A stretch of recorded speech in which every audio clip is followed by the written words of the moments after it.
Bien, queridos hermanos y amigos, nuestro texto para esta mañana está en el Evangelio de Lucas, en el capítulo 23. Voy a leer, y podéis vosotros seguir conmigo la lectura, desde el versículo 1 hasta el 12, donde vamos a encontrar las, entrevistas, si se puede llamar así, o la comparecencia, mejor, de Jesús ante Pilato y ante Herodes. Vamos a leer este pasaje porque realmente tiene mucho interés, y esto todo es un preludio a lo que se avecina, que es realmente la crucifixión. Todos son los pasos anteriores que van a conducir al final a una sentencia de muerte. Bien, leo desde el capítulo 23 de Lucas, empezando en el primer versículo de la Biblia textual. Y levantándose toda su asamblea, lo llevaron a Pilato, y comenzaron a acusarlo, diciendo: hemos hallado que éste pervierte nuestra nación, y no solo prohíbe dar tributo a César, sino que dice que él mismo es el Mesías rey. Entonces Pilato le preguntó, diciendo: ¿eres tú el rey de los judíos? Él respondiendo dijo: tú lo dices. Pilato dijo entonces a los principales sacerdotes y a las multitudes: ningún delito hallo en este hombre. Pero ellos insistían diciendo: alborota al pueblo, enseñando por toda Judea y comenzando desde Galilea, llega hasta aquí. Al oírlo, Pilato preguntó si el hombre era galileo. Y cuando se enteró de que era de la jurisdicción de Herodes, lo remitió a Herodes, que estaba en Jerusalén en aquellos días. Al ver a Jesús, Herodes se alegró grandemente, porque por haber oído acerca de él, desde hacía bastante tiempo deseaba verlo y esperaba ver algún milagro hecho por él. Y le preguntaba con muchas palabras, pero él nada le respondió. Mientras tanto, los principales sacerdotes y los escribas lo estaban acusando porfiadamente. Entonces Herodes, con sus soldados, después de menospreciarlo y ridiculizarlo, le puso una ropa espléndida y lo devolvió a Pilato.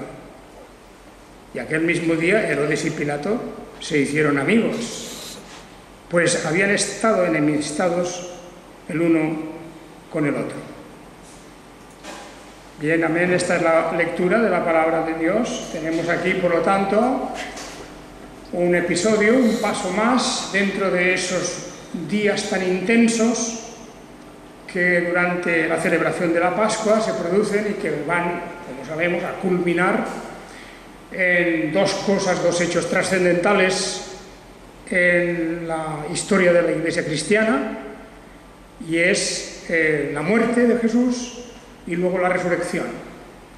Pero ya vemos que antes de llegar a muerte y resurrección, Jesús ha de pasar por toda una serie de situaciones humillantes, unas vergonzosas, también incluso, diríamos, dolorosas, pero que en cada caso nos revelan muchas cosas. Una, del carácter propiamente del Señor Jesús y de su manera de enfrentarse a esas circunstancias, como son la comparecencia ante el Sanedrín, como veíamos el otro día, luego ante Pilato y luego ante Herodes, nuevamente para ser devuelto a Pilato otra vez, etc. Todo este proceso que se sigue de una manera muy rápida, pues no olvidemos que prácticamente estamos a las puertas de que se pronuncie una sentencia que la va a pronunciar casi por unanimidad el pueblo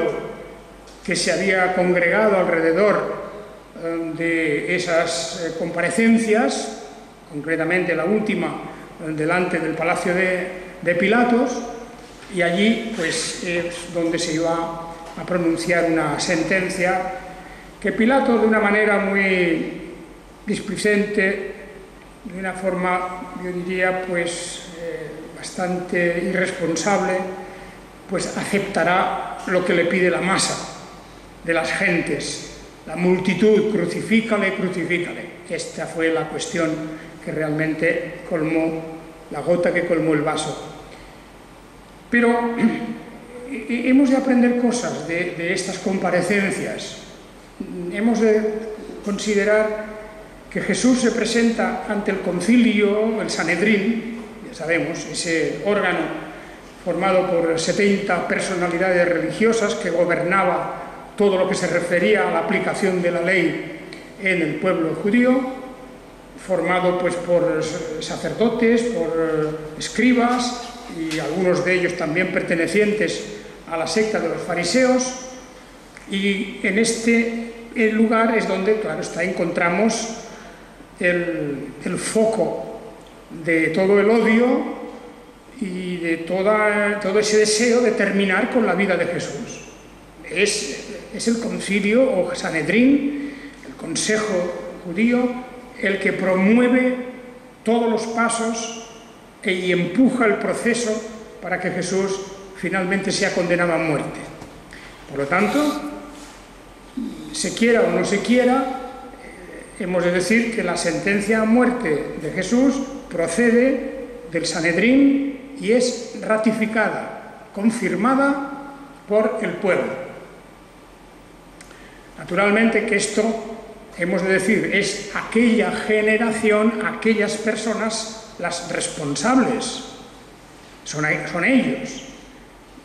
Esto lo digo porque con frecuencia se acusa al pueblo judío en total, de una manera global, como pueblo deicida, se le llama, como pueblo que mata a Dios, lo cual es imposible, porque a Dios no se le puede matar ni se puede hacer nada. Dios es espíritu. Pero claro, se refieren a que en la persona de Jesús, la persona humana de Jesús, que además de su naturaleza humana tiene unida a ella la naturaleza divina, el Verbo se hizo carne, el Verbo en quien está la plenitud de la divinidad. Y entonces, pues a esta realidad de que mataron a Jesús, al cual reconocemos como de naturaleza divina, en la persona del Hijo, pues se ha dicho, ya a través de la historia, que el pueblo judío es el pueblo que mató a Dios, pueblo deicida. Esta expresión es equivocada por dos razones. Lo primero, como ya he dicho, porque a Dios es imposible matarle. Lo que mataron en aquel momento fue a la naturaleza humana del Mesías. Jesús, como hombre, en su naturaleza humana, en su cuerpo humano, en su vida humana, efectivamente murió. Por lo tanto, no se puede llamar al pueblo judío pueblo deicida, pueblo que mata a Dios, por esta causa, porque no es imposible. De la manera que cuando hablamos de María, de María la Virgen, la madre de Jesús, tampoco podemos decir que es la madre de Dios. No es madre de Dios en el sentido de que Dios es eterno y que Dios es espíritu, y Dios, por tanto, no tiene ni padre ni madre, y Él es el creador de todas las cosas y antes que nadie. María fue madre de Jesús. Y es cierto que reconocemos en Jesús no solamente una naturaleza humana, sino también su carácter divino, con naturaleza divina. Pero la naturaleza divina no es engendrada por María, sino que es eterna y preexistente a todas las cosas. Bien, eso por un lado. Por otro lado, también hemos de reconocer otra cosa, que la expresión que se dice el pueblo deicida, pueblo que mata a Dios, es equivocada, no solo por lo que he dicho, sino también es equivocada porque fue un conjunto de personas que vivieron en aquel momento, en aquel tiempo, y los responsables son ellos. Cada persona es responsable de sí misma. Es verdad que las consecuencias de lo que haga un grupo de personas puede afectar a muchísimos, a una nación entera. Por lo tanto, el pueblo judío que en su gran mayoría rechazó a Jesús, ya lo sabemos, el texto famoso del apóstol Juan que dice: a los suyos vino y los suyos no le recibieron, excepto una minoría que se hizo mayor con el paso del tiempo durante el primer siglo, pero que hemos de reconocer el pueblo judío en conjunto no aceptó, no recibió a Jesús.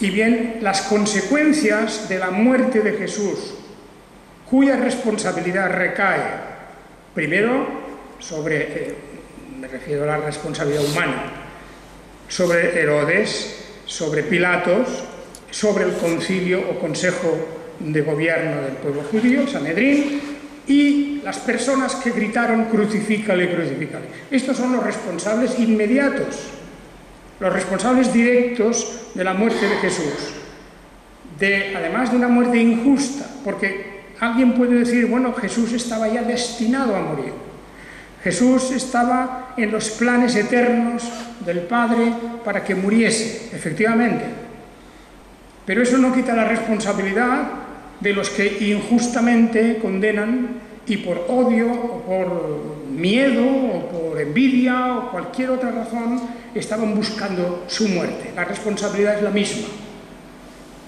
Tuvieron la responsabilidad. Pero fueron ellos. Hemos de enfocar sobre esas personas. Solamente que la responsabilidad de ellos se traslada también al resto del pueblo, no solamente de aquella generación, sino de otras muchas. Y Jesús lloró por Jerusalén, porque sabía la desgracia que iba a venir sobre aquel pueblo, la destrucción de Jerusalén, las matanzas, el desmembramiento de la nación, la destrucción del templo, la pérdida de su identidad en muchos casos. Todo eso iban a ser consecuencias de lo que estaba pasando en ese momento. El otro día, pues, ya hablamos de este Sanedrín y de cómo fueron ellos los que empujaron el proceso. Ellos eran los que buscaban de todas formas como fuese la muerte de Jesús. En realidad no era Herodes el que estaba más interesado. No era tampoco Pilatos. Los dos actuaron, como ahora enseguida veremos, por cada uno por sus motivos. En primer lugar, se nos habla de Pilato. Aquí en el capítulo 23, ¿verdad?, al principio, del versículo 1 al 5, como la asamblea, es decir, la asamblea de los judíos, el Sanedrín, se levantaron y lo llevaron a Pilato, viendo que el diálogo que habían tenido con él no tenía solución. Le preguntaron: si tú eres el Mesías, dínoslo. Y Jesús empezó con aquel diálogo que ya veíamos la semana pasada: si os lo dijera, de ningún modo creeríais. Y así el diálogo va a una especie de callejón sin salida.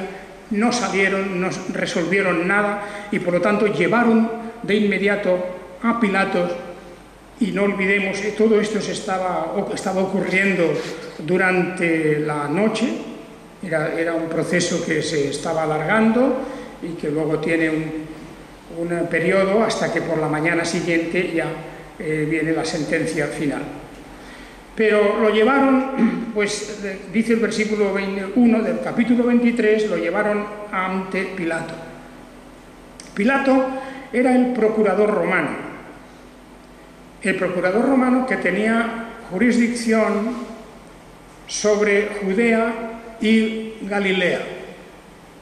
De manera que era un alto oficial romano, era un gobernador que tenía pues esa jurisdicción, y que por lo tanto todas las cosas que ocurrían en Judea y Galilea como procurador romano eran de su responsabilidad, aunque había una salvedad, y es que Herodes, estamos hablando de Herodes Antipas, este Herodes era el hijo del Herodes que vivió cuando Jesús nació, el Herodes que mató a los niños, a los inocentes, hizo la matanza de los niños. Este era su hijo, y que prácticamente vive durante todo el tiempo del ministerio de Jesús.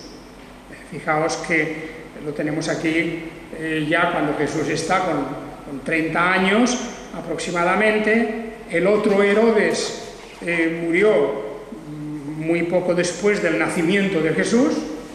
Fue cuando José y María, que habían huido a Egipto para salvar al niño, y cuando se enteraron de que había muerto Herodes el Grande, pues volvieron otra vez y fueron a instalarse a Galilea, a Nazaret.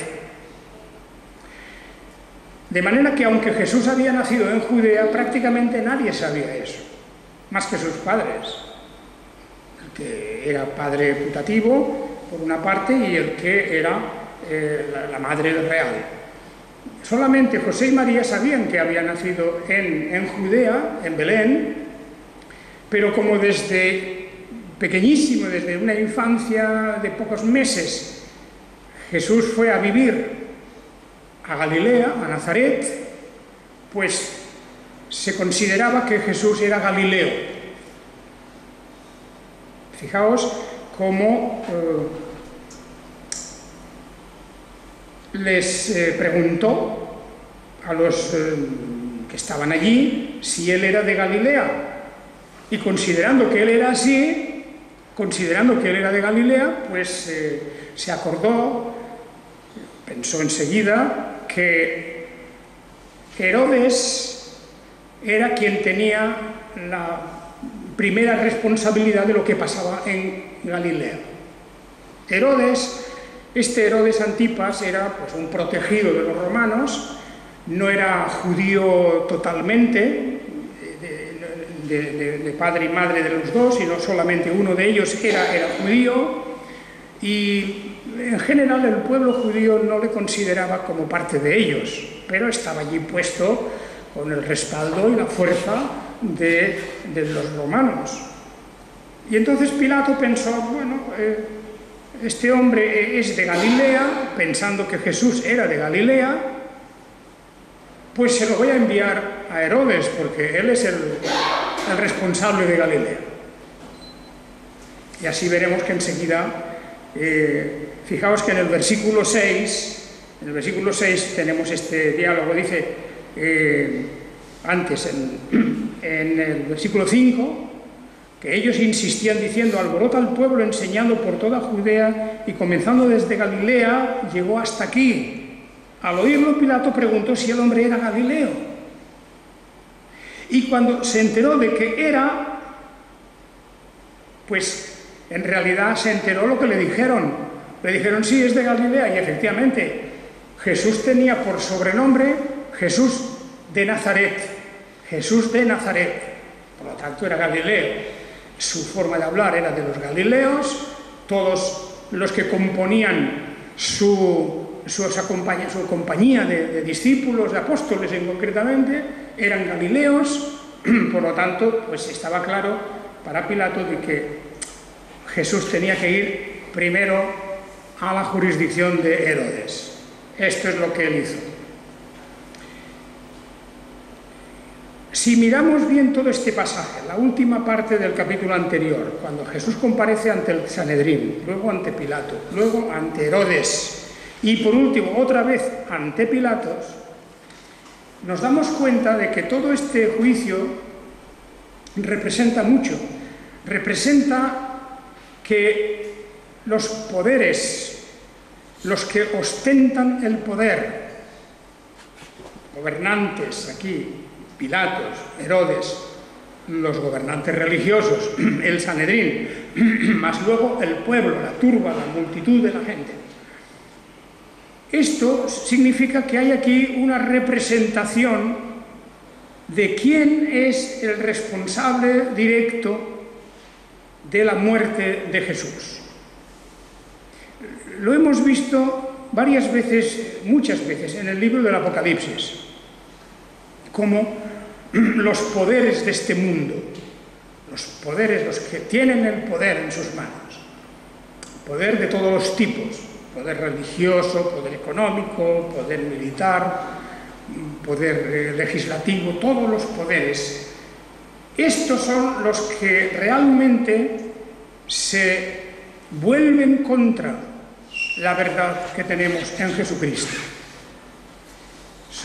Hay una responsabilidad en estos poderes. Hay una responsabilidad en Pilatos, en Herodes, en el Consejo y luego en el pueblo también, que son un poco, diríamos, la última gota que cae en el vaso y que viene a mover la balanza en favor de la muerte de Jesús, con aquel crucifícale, crucifícale. Pero son poderes religiosos, son lo que representan los poderes militares. Pilato, como procurador romano, tenía bajo su mando las tropas que estaban allí de guarnición, tanto en Judea como en Galilea. Y luego tenemos a este Herodes Antipa, que en realidad era un poco como una marioneta, no tenía más que, de hecho, un poder muy limitado, lo que le dejaran, lo que le permitieran los romanos. Pero eso sí, cuando todos estos se unen, todos estos poderes se unen contra el Señor, todos estos poderes de este siglo, las fuerzas de este siglo se unen contra el Señor, aquí es cuando comienza el gran drama, no solo ya de la muerte de Jesús, porque eso estaba así establecido, que iba a morir. El gran drama de todos estos actos que se producen es que se pronuncia una sentencia. Declaran culpable al inocente y ellos, incluso Pilato, que en aquel gesto simbólico de lavarse las manos pretende quitarse la responsabilidad de encima, ellos son los verdaderos culpables de la muerte de un inocente. Pero también hemos de tener en cuenta una cosa acerca de este Herodes. Lo que leemos aquí es bastante miserable. Por cierto, este Herodes es el Herodes que manda matar a Juan el Bautista. Este Herodes es el que había intervenido en la desgracia del matrimonio de su hermano para hacerse con la mujer de su hermano. Y el que había tomado como rehén a Juan el Bautista en vista de la denuncia que Juan el Bautista hacía de aquel hecho. La denuncia que Juan, como un verdadero profeta de Dios, se comparece delante de Herodes para denunciar su acción. Y la mujer fue la que interviene para pedir la muerte de Juan el Bautista. Y Herodes, al que vemos como un hombre sin principios, entregado a los placeres, con banquetes, bebiendo, etcétera, todo aquello que vemos en la vida de él fue quien accedió a darle la cabeza de Juan el Bautista. Este mismo Herodes es el que ahora lo vemos con un carácter tan superficial que se alegró de recibir a Jesús porque había oído de él. Todos habían oído de Jesús. Todos. Herodes, Pilatos, todos sabían acerca de Jesús. Por cierto, este mismo Herodes es el Herodes que cruelmente, bueno, era un hombre muy cruel, que había realizado aquella matanza, ¿os acordáis?, de los galileos en el templo, por lo tanto había profanado el templo, de los galileos que habían ido a ofrecer sus sacrificios al templo y había mezclado la sangre de ellos con la sangre de los sacrificios. De manera que la personalidad de este Herodes es verdaderamente mezquina. Y lo vemos así, como cuando ve a Jesús y se alegra porque había oído mucho de él y esperaba ver algún milagro. Imaginaos pues la actitud suya delante de Jesús, ningún respeto, ningún interés por su mensaje, solamente quería pues un poco de diversión, como si fuera un bufón que que está en la corte y va a hacer algún juego espectacular. Quería ver a Jesús realizando un milagro. Con todo esto que estamos diciendo sobre Herodes, no nos ha de extrañar que cuando Herodes le preguntaba con muchas palabras, le empezó a hacer muchas preguntas. El versículo 9 dice, pero Jesús, él, nada le respondió. Nada le respondió. Fijaos aquí la muestra de dignidad de Jesús. Y hemos de tomarlo como eso. Delante de una persona que se comporta, él sí que era como un bufón, como un payaso, cruel, maligno, vicioso, y que ahora recibía a Jesús sin ningún respeto para ver cómo se comportaba, si hacía algún juego de manos, alguna prestidigitación, quién sabe, un milagro, una señal quería ver. Y Jesús no le contestó, no le contestó. Imaginaos el ejemplo que nos da a nosotros también esto. Porque hay muchos casos en que no podemos ni siquiera hablar con una persona. En que nuestro silencio, delante de ciertas cosas que puedan decir de la fe cristiana, de la Iglesia de Dios, de las cosas sagradas en general, nuestro silencio es la mejor respuesta. No decimos nada. Hay momentos en que el silencio es suficiente como para responder a alguien que sin respeto, sin obediencia a la Escritura, sin temor de Dios, se dedica a simplemente disfrutar de un rato de pasatiempo o para hacer simplemente su propia voluntad. Tomemos nota de este versículo. Jesús nada le respondió. Ese es un texto que a mí me ha inspirado muchas veces, por cierto, delante de situaciones, de acciones de algunas personas que, habiéndose comportado en términos indignos, pues tal vez es verdad que a muchos pensarían, hombre, a este hay que contestarle. Yo creo que la no contestación, el silencio, que es un ejemplo del que el Señor pone aquí, es una buena forma de demostrar nuestro, no diría ya desprecio, sino nuestra reacción contra algo indigno. La reacción de un cristiano contra algo indigno. Un silencio es una manera de responder. No hay palabras, aparentemente, no hay mensaje, pero simplemente es ignorar a alguien que no merece la atención de unas palabras, porque su conducta es tan indigna como la de Herodes. No olvidemos esto, pues yo he tomado nota de ello desde hace muchos años. Nada le respondió, nada le dijo. Y le preguntaba muchas cosas y esperaba muchas cosas. Y creía que Herodes, que por fin, ¿verdad?, iba a manipular a Jesús un poco a su gusto, a su antojo. No hay respuesta.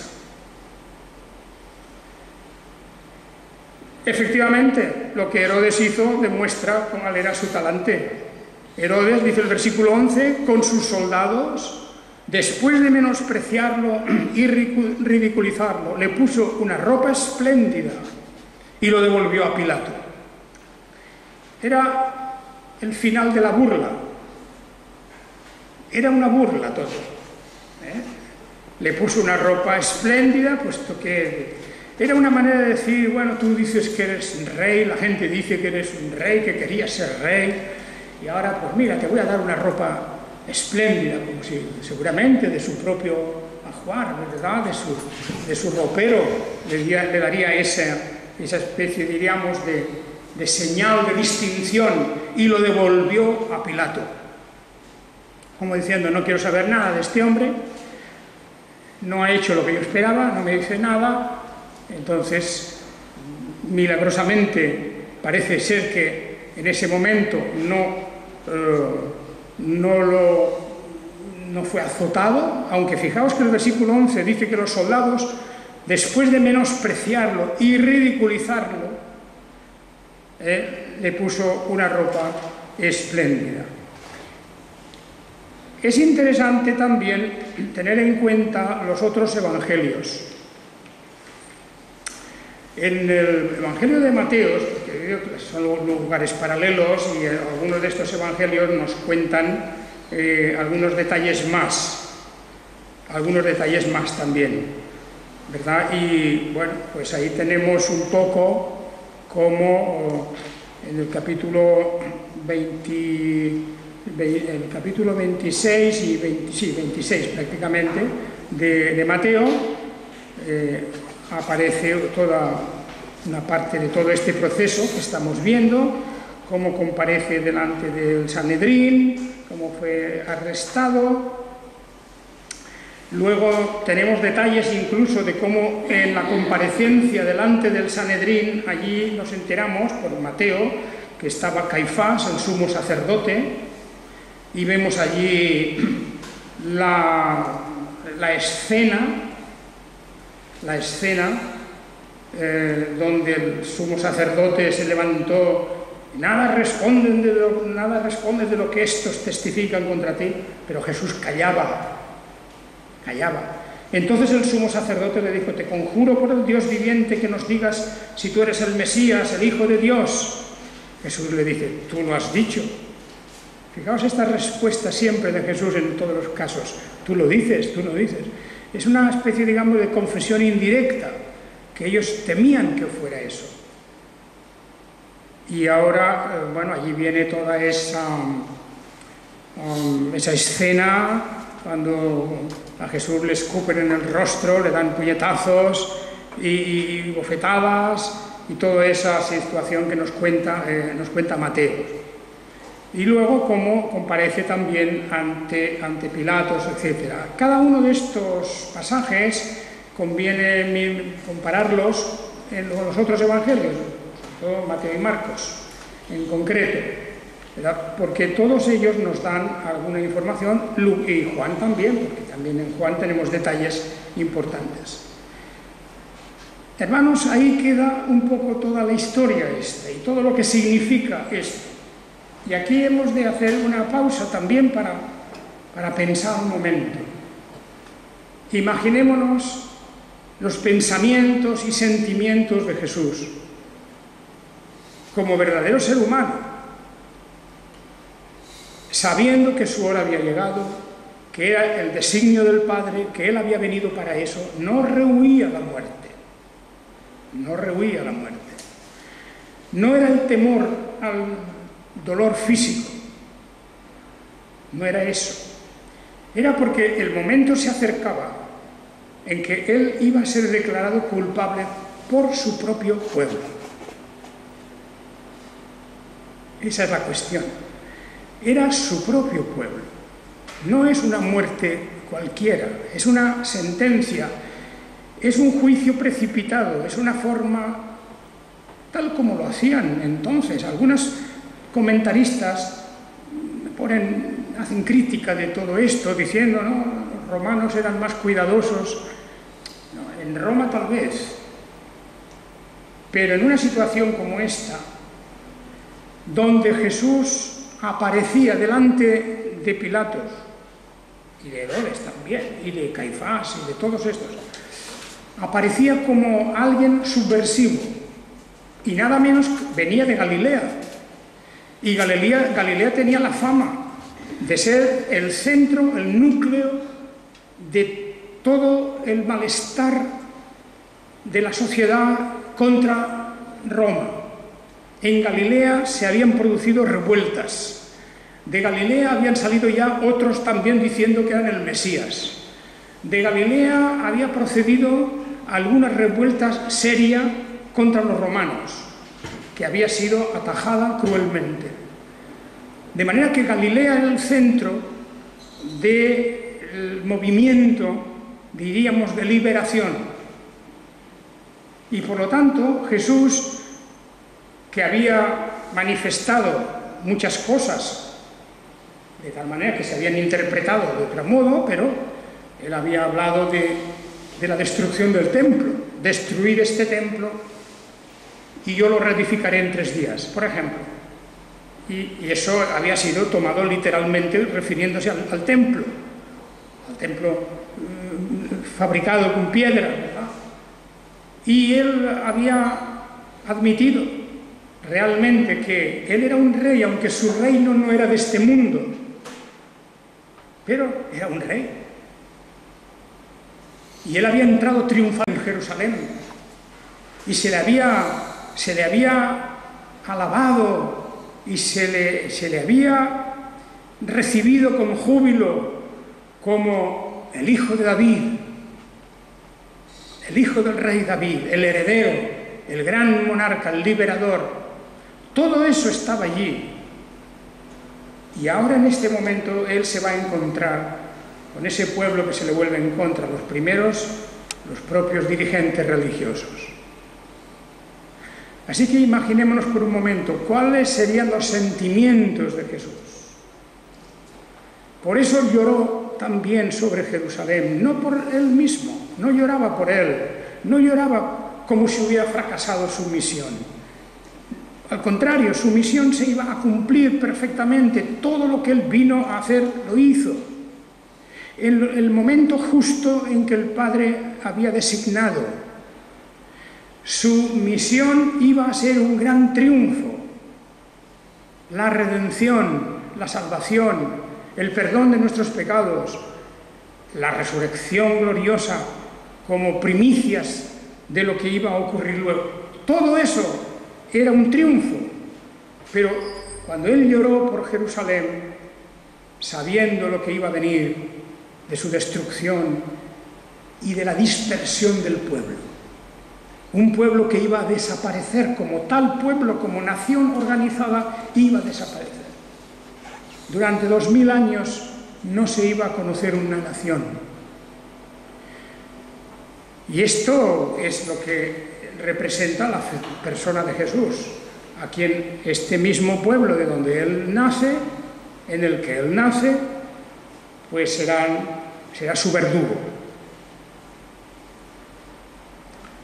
Bien, ahí tenemos que descubrirnos en un acto de adoración, de respeto, de admiración de la persona de Jesús. Sobre todo lo que se ve en este pasaje, yo cuando leo estas palabras me quedo maravillado, ¿no?, de la dignidad.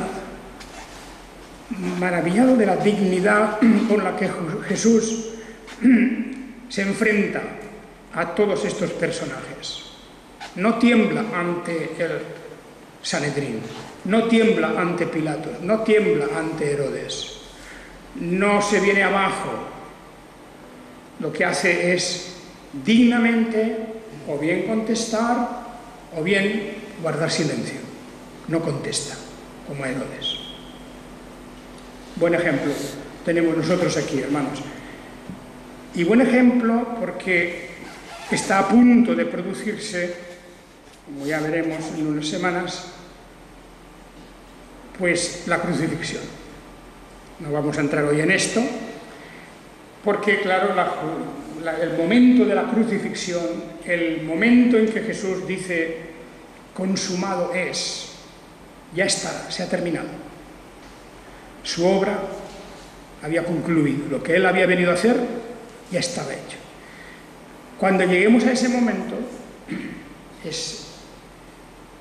será la hora de ver a través de las cartas de los apóstoles el significado de aquella muerte, de la muerte de Jesús, el significado de la cruz no como objeto material, sino como el cadalso donde muere Jesús, el lugar donde se produce la muerte, ese símbolo que quedará para nosotros, la cruz de nuestro Señor Jesucristo, el lugar de su muerte. ¿Qué significará esa muerte y luego esa resurrección? Bien, pues hermanos, ahí tenemos todo este pasaje que nos prepara para una muerte digna, cuando veamos esa situación de Jesús en la cruz, no vamos a ver a una persona llorando por su situación, espantada por el espectro de la muerte. No vamos a ver a una persona que pide perdón por a ver si le pueden librar de aquello. No, nada de eso. Es alguien que sabe exactamente para qué ha venido a este mundo. Y es para esta muerte, precisamente. Así que tenemos delante de nosotros el momento crucial de la fe cristiana. La muerte redentora, expiatoria de nuestro Señor Jesucristo. Por la sangre de Jesucristo somos nosotros lavados, limpiados de todos nuestros pecados. Que el Señor nos bendiga a todos. Amén.